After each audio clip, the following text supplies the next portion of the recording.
Qatar पर Israeli हमले के बाद दोहा में मुस्लिम ममालिक की बड़ी बैठक। मुस्लिम सरबराहान का इजरायल के खिलाफ वाज़े और फैसला कुन रद्द अमल पर जोर।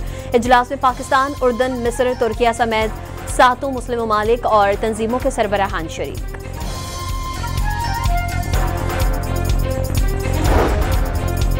दोहा कॉन्फ्रेंस की साइडलाइंस पर वज़ीर आज़म शहबाज शरीफ की सऊदी वली अहद शहजादा मोहम्मद बिन सलमान और तुर्क सदर रजब तैयब एर्दोगान से मुलाकातें। फ़लस्तीनी सदर महमूद अब्बास और ताजिकिस्तान के सदर से भी इजरायली जाहिरियत पर बातचीत।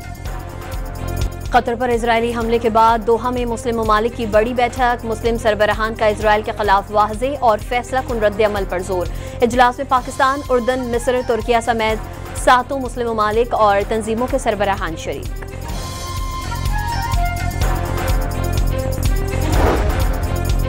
दोहा कॉन्फ्रेंस की साइडलाइंस पर वज़ीर आज़म शहबाज शरीफ की सऊदी वली अहद शहजादा मोहम्मद बिन सलमान और तुर्क सदर रजब तैयब एर्दोगान से मुलाकातें। फ़लस्तीनी सदर महमूद अब्बास और ताजिकिस्तान के सदर से भी इजरायली जाहिरियत पर बातचीत।